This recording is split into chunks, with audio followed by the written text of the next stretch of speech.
Oh, hi, and welcome to Gaming the Podcast. In this episode, we're returning to Returnal to discuss what getting the Platinum Trophy and playing the game for countless hours has taught us about it and its impact. Well, I say us, but it's not actually us at all. It's one of us, and it's not me. My name is John Robertson, and I am joined by Returnal Platinum Trophy achiever Stace Harman to talk about the game, to talk through its new Ascension update, and talk about what's left to do, seek, and understand once all of those trophies have been unlocked. Now, the new free Ascension update includes both a co-op mode and an endless survival option called the Tower of Sisyphus, and we'll be talking about both of those as part of this episode. Here's a clip to get us started. The tower was, the tower is, release. Escape. Release. Escape. Should I fall? I will climb again. From the deepest of the deep to the highest of the high. I will go there now. As you will. Okay, so co-op is part of the new update, which we've played a little bit of together, but you've played much more of the updated content. So as someone who's played a lot of the game in general, what's your take on it? Well, so I was really pleased to have a reason, to have a directed reason to go back to Returnal, because it was back in December, it was the game that I picked as my personal game of the year. But I understood the misgivings around accessibility and how hard it makes you work, and it does put a lot of people off. But as somebody that has disappeared down the rabbit hole of Returnal, I'm all in on it. So when I heard that there was an update, and not only was there additional content, but there was actual additional narrative content in that update. I was like genuinely excited for it to be released, and then I've played it. I mean, I wouldn't say non-stop. I'm also playing quite a lot of Elden Ring, but I've played a lot of Returnal over the last couple of weeks and have now got to the end of the narrative side of the Tower of Sisyphus. So this is the Ascension update, which adds co-op and it adds the Tower of Sisyphus. And that, as the name might clue people in on, is a never-ending cycle. You climb this tower, you go up in floors. Each floor is like a challenge room, which is primarily combat, but might also be kind of environmental traversal, or some very light puzzling. And you get to a certain point in that tower, there's 20 floors, and then you go on to phase 2, and there's 20 floors, phase 3, etc. There's a boss at the end of every phase. And then when you die, you go back to the beginning, and there is no end to it. It will just keep going and getting harder and harder to a point, presumably. But yeah, there's no actual hard end. You just keep going through as many waves as you can possibly manage. So they being Housemarque, have weaved narrative into that ascension, that climb, which they didn't need to do. I think it would have been a perfectly legitimate mode if it were just a score attack, which is what it is, ostensibly is what it is. It's a score attack, and it's much closer to their other games like Resogun and Nex Machina. It's much closer to those in its form, probably Nex Machina particularly, in that you do a particular discrete area and then you move to another area and you do that, and that there are optimal ways of doing that.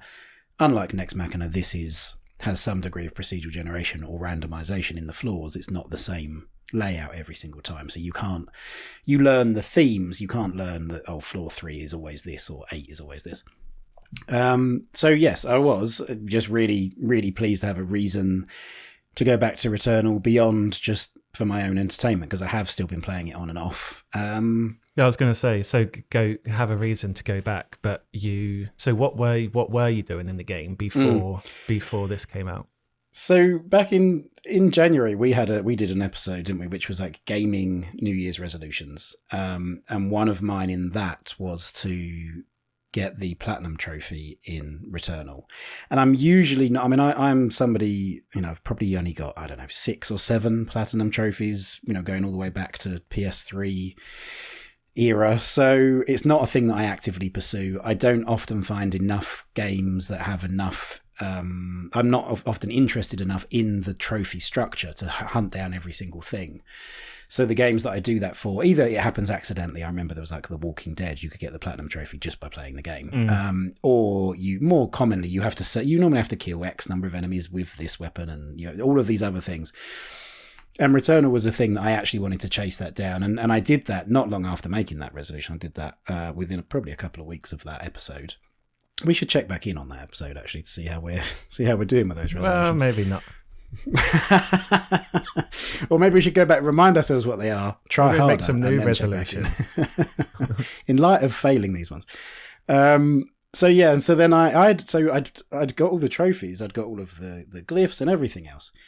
So I'd been going in just for the pure joy of playing the game in terms of, because I think the combat, I enjoy how it feels. I enjoy that the moment to moment, as is the typical sort of phrase of how the game feels to play. But it is also, I find it incredibly atmospheric. Played with headphones, it's just an enjoyable experience to sit down and play a cycle of Returnal.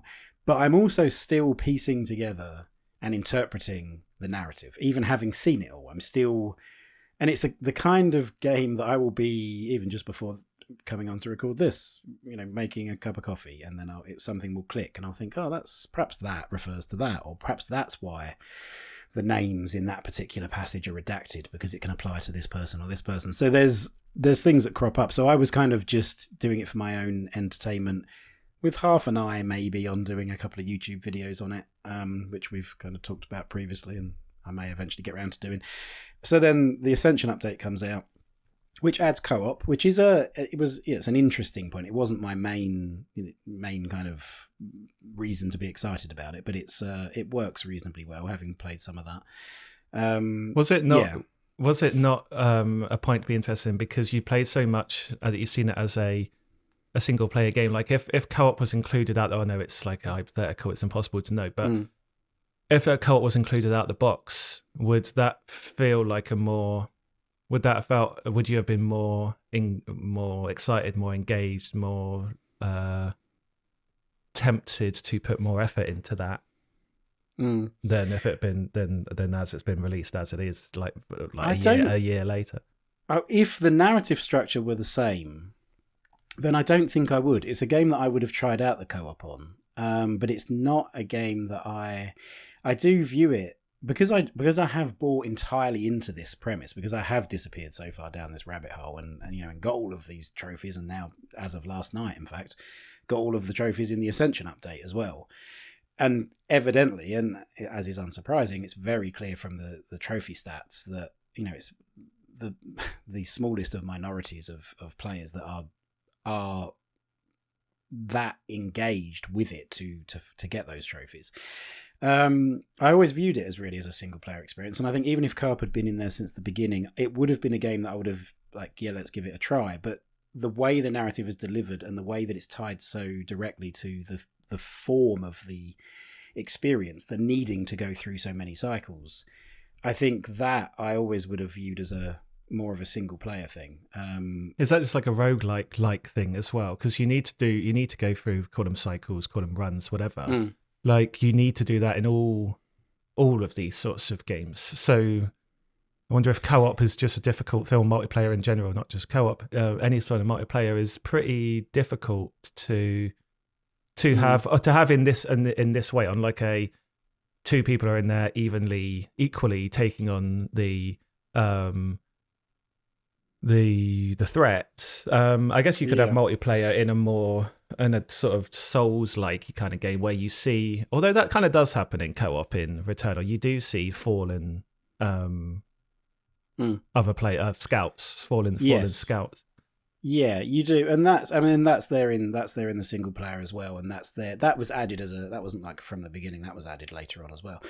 And so there is this notion of there being a world outside of Returnal where there are other cycles happening that aren't necessarily you as the individual player. And when you start the co-op, the two Selines there's a bit of, a very small like cutscene bit where the two Selines meet up, and that is kind of subsumed into the narrative of like, this is a thing that has happened in this world, and you mentions it being impossible, and it's not just now you just have to suspend disbelief and you're now both Celine, or you're Celine and you're like a shadow or an echo of Celine, you're the red one and you're the blue one. Yeah, which would have been an easy way to do it. I remember like Dead Space 3 really suffered with that notion of like, really it's just a single player game and you're Isaac, but actually there's also this other guy, John Cutter or some generic name. I can't remember. John Cutter, like the plasma cutter. Surely that's not what... It might have been Carver, which isn't really any more subtle. It was something like that. I think it was someone just Googled Cutter synonym and Carver, yeah, okay. And that struggled with that thing of like, well, it's Isaac's story, and in the cutscenes he's there, and then John's there as well, and is he part of your imagination? But actually, no, it's just they just didn't know how to deal with it. So so it's not that. It's very much you are both Celine. You have both met, in your timelines have converged, and that doesn't really add much to the material act of playing the co-op. But it's I like that they've worked out a way to make that make sense as far as Returnal goes, as far as anything in Returnal makes sense. So yeah, I don't think it ever would have been I don't think co-op ever would have been a big thing for me with Returnal. So I'm interested to try it out, and it was interesting to play it yesterday with you and to see. I think early on you asked if it seemed harder, and by the time we'd finished it, I mean, it definitely is. There are definitely more enemies, and there's more instances of like mini bosses spawning. That happens a lot more than it does in the single player, to kind of try and balance things out a bit.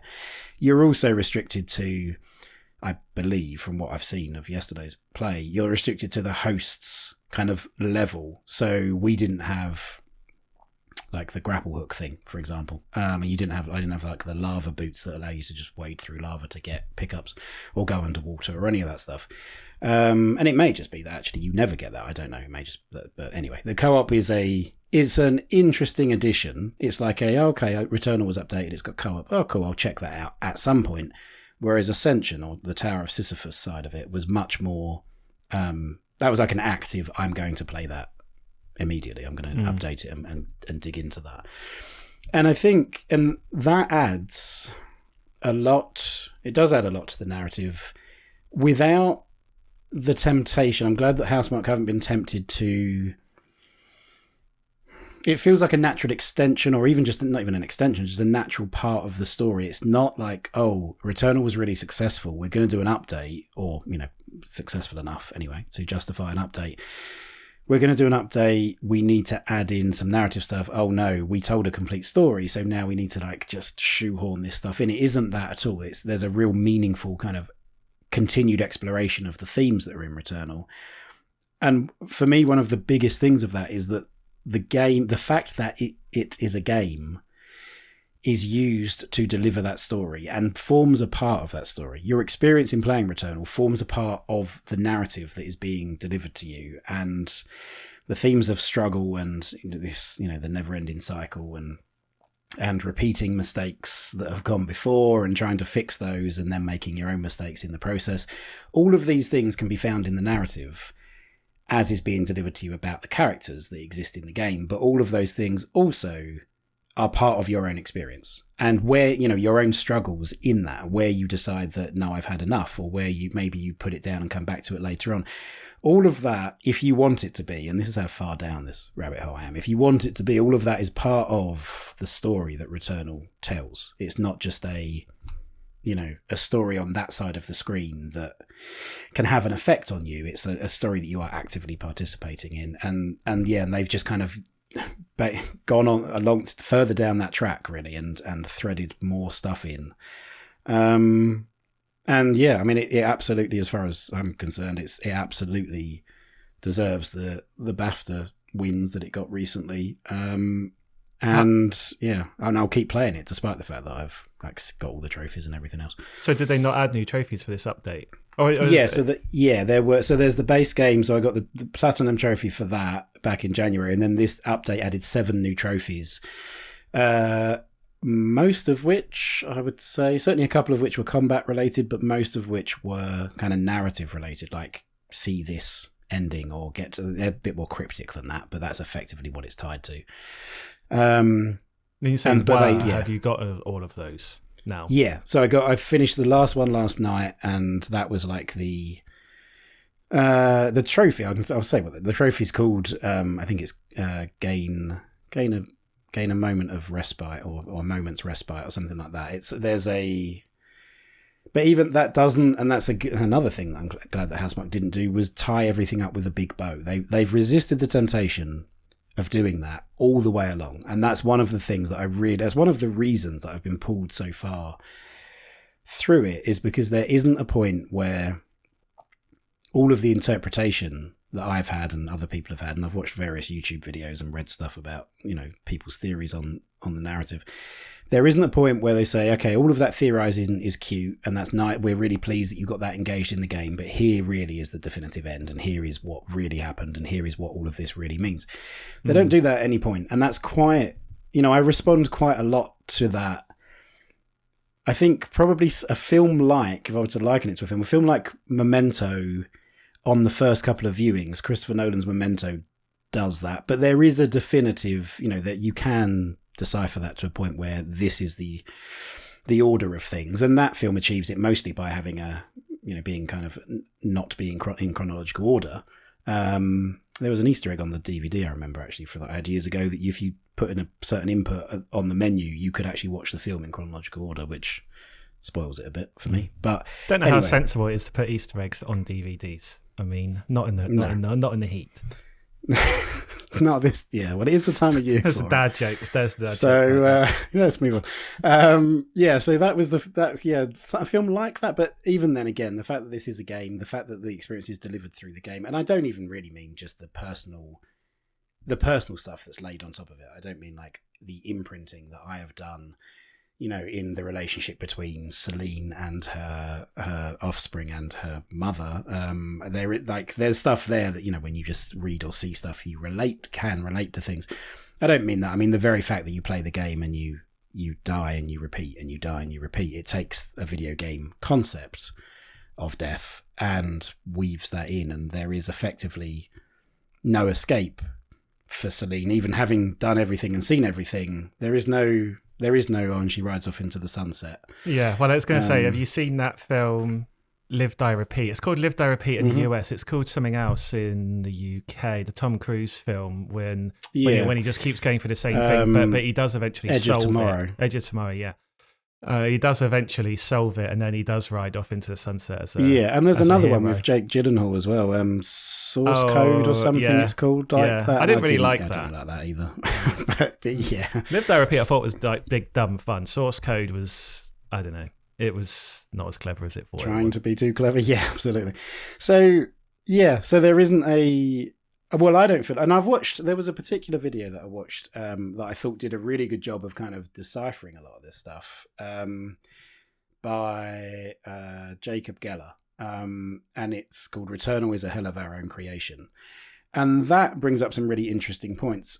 But one of the things I was most pleased about is that despite the seeming finality it seems like a definitive accounting of Returnal's narrative, it is still just an interpretation. There isn't, no matter how there's still some points that are up for debate and that can be contested. And I think that's, I don't know, it just feels refreshing to have that it's a game that is willing to say, no matter how many hours you've put in, there is no final door that you unlock where we say, well done, pat you on the head, here's the answers you're looking for. It invites more thought, invites more interpretation.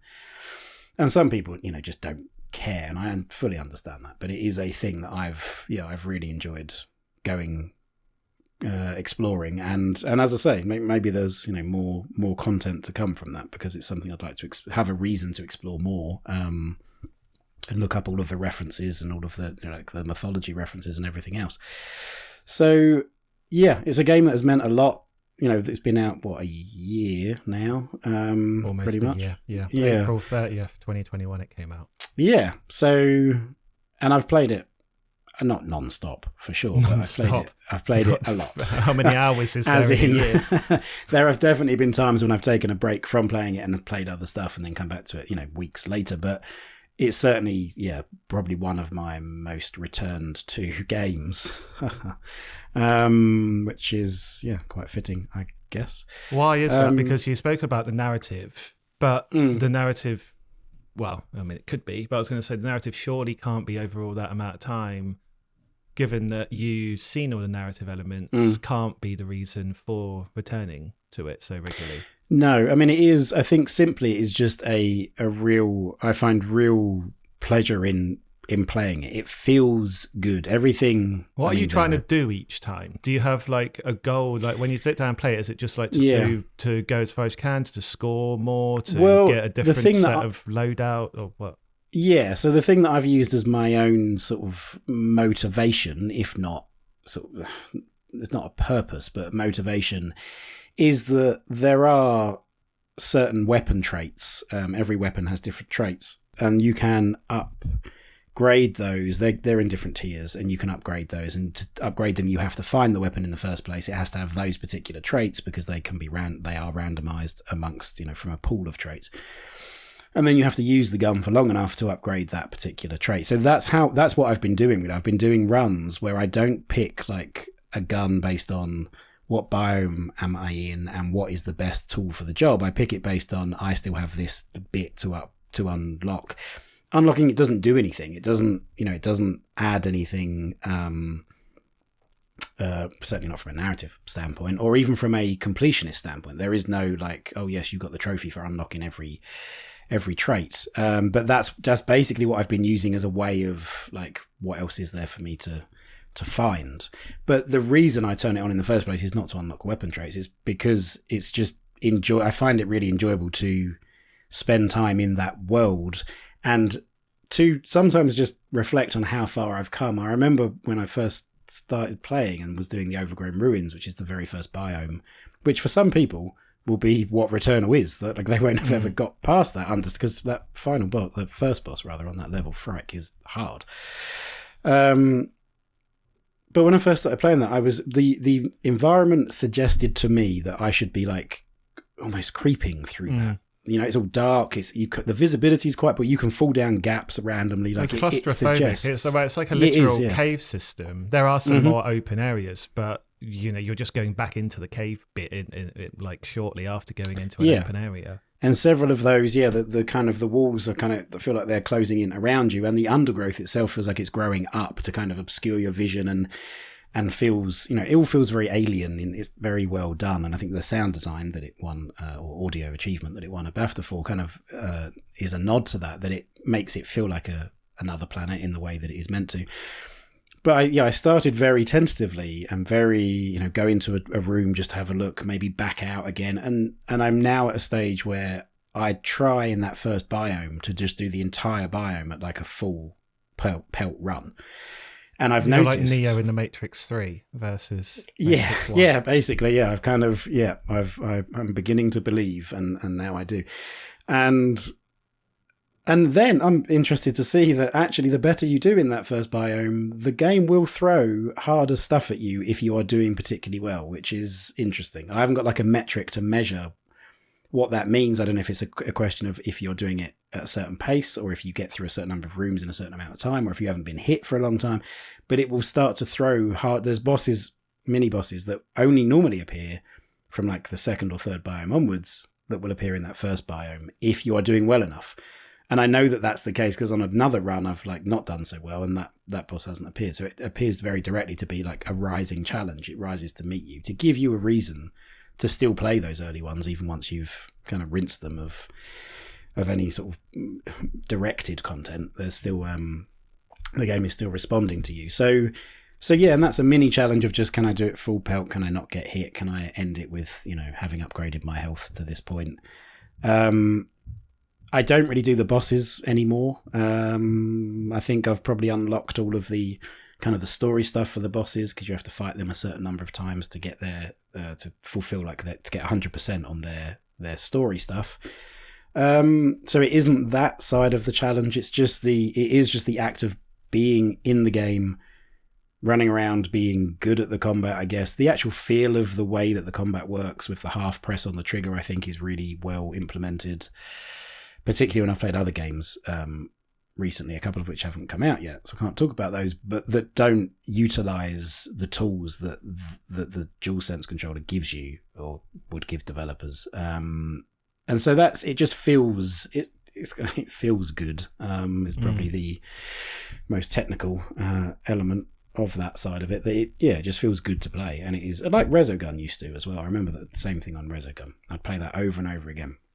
That was more of a pattern recognition than perhaps this is, but there is a thing of learning the timings of the attacks that you just pick up without perhaps even being aware of it.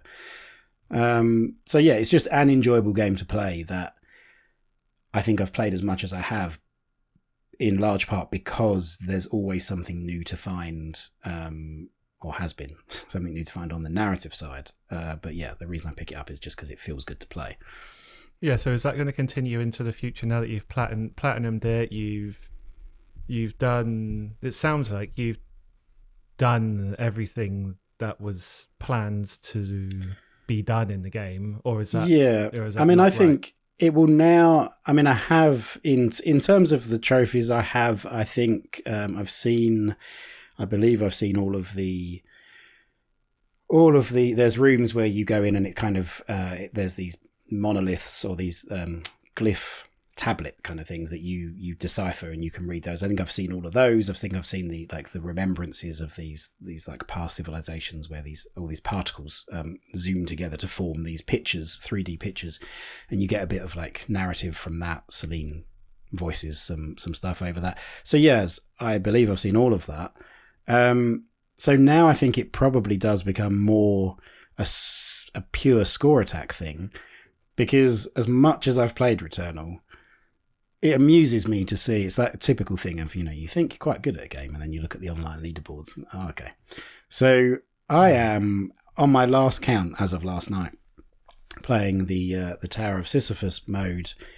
My highest score is something like 5.5 million, which is 7,000th out of 9,000 and something. So there's 9,000 odd players, as I understand it, who have attempted that or have registered a score or played it online or, whatever. And despite my 5 odd million feeling high, feeling like I've worked for that, I mean, I'm nowhere compared to a lot of people. So I may just see, and there are very hard limits. I know that I'm never going to get to top. Well, pick a number, 100, 1,000, whatever. Well, I'm certainly not going to get there. The top person, I believe, has got something like 317 million.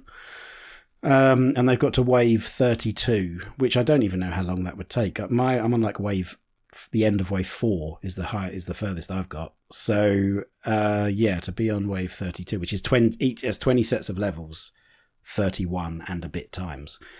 I won't be getting there. I'd like to see a video of how they're doing that. That is like Neo stuff. That's like you don't even need to look at what you're doing. Yeah. But yeah, there is a score. There's still the score attack stuff, which I will continue to play. And I do think, and we've talked about this about potentially putting out YouTube videos on various topics, but Returnal is one of those that I would like to explore, that give my own interpretation of the narrative. And so there is playing it for that purpose, to keep in touch with it, to keep those thoughts kind of current, to make notes as I'm playing it, voice notes I've been making to myself, clipping bits of video for potential videos later on. So yeah, there is. Well, you've promised it now. Well, I've said it. It would be, somebody should hold me to that, and then it might motivate me to do it. So yeah, there's still going to be reason to carry on playing it. I think possibly more so even than I had reason to carry on playing Hades, which after about my 450th hour, we did like a video a podcast a while back about 400 hours in Hades. I think I did a good few. I carried on playing it for a good while after that, but I'm probably on about 450 hours. And I have finally I haven't picked that up for several months. So I think I've finally kind of laid that to rest, at least for now, until Supergiant bring out an update for that, perhaps. So yeah, Returnal will be kind of my background game, I think, for quite a while. It's kind of, it's that moody late night, put the headphones on, that kind of experience. Yeah.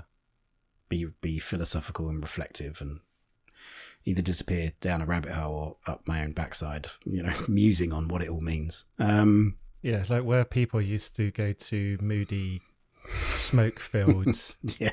coffee houses in Austria or whatever to talk philosophy and talk about what things mean. Now we put headphones on and play Returnal. Yeah, now it's become an isolationist activity. So to go back to last year's episode, May 20th episode of 2021, where it was all about Returnal and the question posed, and that was Returnal being presented as a AAA game. Is that fair for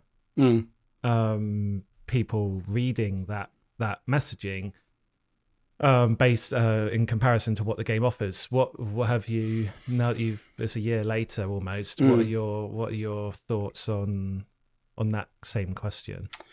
Yeah, well, so I think we came to a broad. I feel like we came to a broad conclusion in that episode that it's not the typical, it's not the mainstream, but that it's good that it exists because it helps to show what a potentially mainstream, an experience that is presented as, this is the next big thing from Sony as a publisher, what it can be. And I agree with that, and I've gone further down that line of thinking that for sure it's not going to be for everybody, and a lot of people are going to bounce off it. And I think there's an information element to this, that were this back in the day when your only source of information about a video game might have been a magazine or seeing it at a friend's house, then it takes on a different angle for me than now, when you can, if you want to, avail yourself of every bit of information as to what Returnal is. You can watch playthroughs, you can read, reams and reams of dialogue about it on social media and get access to lots of different opinions. You can find people that potentially have a similar taste to you and kind of read their view on it. So I've gone further down the route of, I think absolutely this should exist and be positioned as a big, AAA, that has its own connotations, doesn't it? Like, what actually does that mean in terms of what defines AAA? But in terms of this being presented as an experience from Sony, as a PS5 exclusive, as a big console exclusive at a time, particularly when PS5 and still does need those exclusives that it has some but not loads. I'm all for it existing in that space, and I think this may come to be be like the very definition, I think, of like a cult classic, because it's going to be a thing that lots of people are aware of, and that it has a very vocal and dedicated fan base. And I can see that through not just the discourse online, but things like the trophy data are interesting sources of information for that kind of thing. Because of course there's this particular trophy has been achieved by 0.6% of players.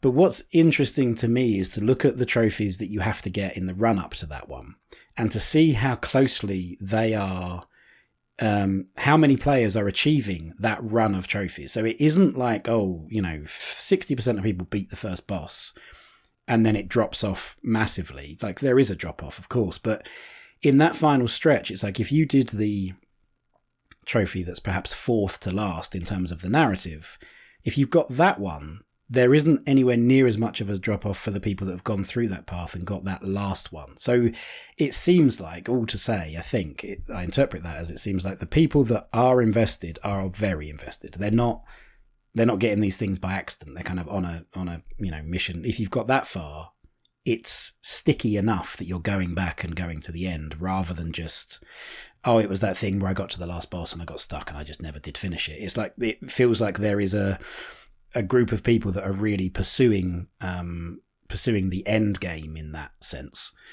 And so I think it will become a cult classic in the way that I understand it, of it's not going to be for everybody. It's not going to be massively popular. Lots of people are going to be aware of what it is, or its name even. But the people that do really care about it think it's, a masterpiece. And that's the camp that I fall into, whilst understanding that, and very much understanding that not everybody's going to feel like that. I mean, I was playing it at a time when you couldn't suspend it sounds so elite or something, doesn't it? But I started playing Returnal when you couldn't suspend the cycle. Yeah, and it was like, to play this game, you had to make actual life choices. How dramatic am I being? You had to make actual like logistical choices. Sounds like a high barrier to entry, this. It does a little bit, doesn't it? You had to make you had to have made life choices 5 years ago about where you wanted to end up. Logistical choices about, I'm going to play this game. I basically can't save it, is what it meant. It meant you can't stop playing Returnal halfway through and go and play something else. And they have now patched that in. You can now suspend the cycle, as it's called, which means you can put it into a state of like a single point of save, close the game, go and play something else, and then, or somebody else in your house can play something else on the PlayStation, and then you can come back to it, reboot the game, and pick up from that point. I mean, it's a basic thing. It's not like I'm talking about alien technology here, but that didn't exist. And for quite a while, actually. And I know that it actively put people off, understandably. So I'm pleased that that's in there. Hopefully it means more people will play it.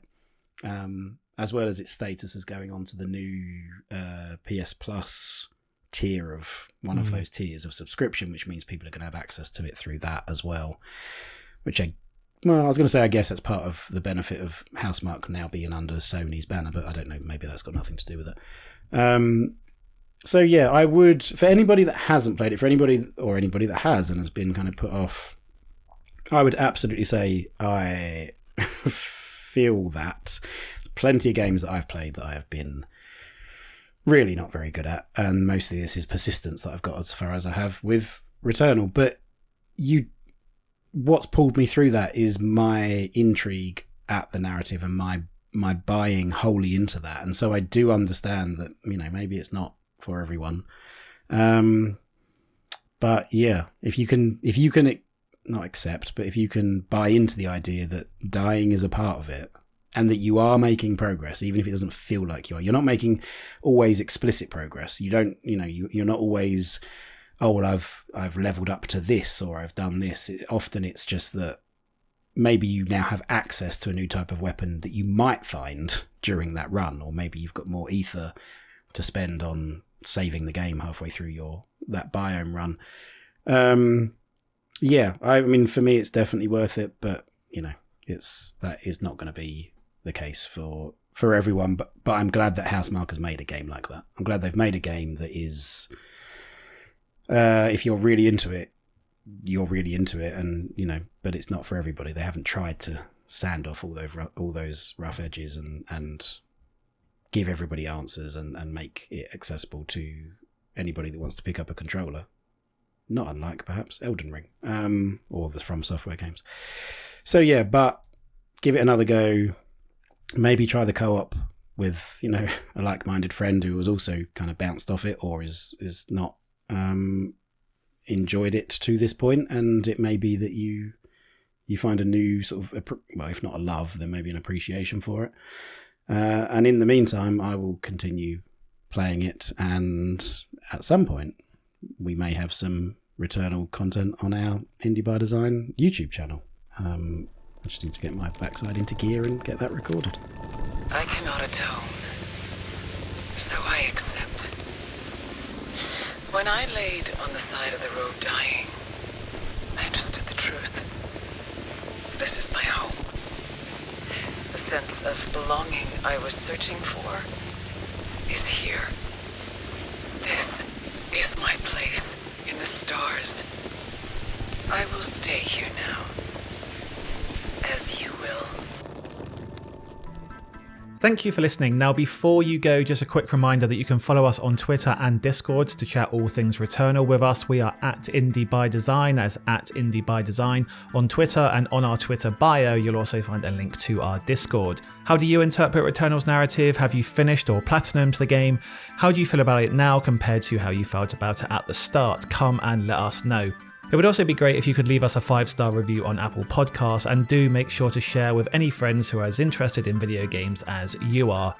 Here at Indie by Design, our passion is to celebrate and understand the world of video games. We do that not only through podcasts, but also through the books that we make. You can visit indiebydesign.net, that's indiebydesign.net, to check those out and treat yourselves to any that take your fancy. Amongst our offerings are officially licensed tomes on Oddworld Inhabitants and Double Fine Productions, so head straight to those if you're a fan of the likes of Abe's Odyssey, Stranger's Wrath, Psychonauts, Tim Schafer's LucasArts games, Broken Age, Brutal Legend, and many, many more. Thank you for listening, and we look forward to seeing you again next week.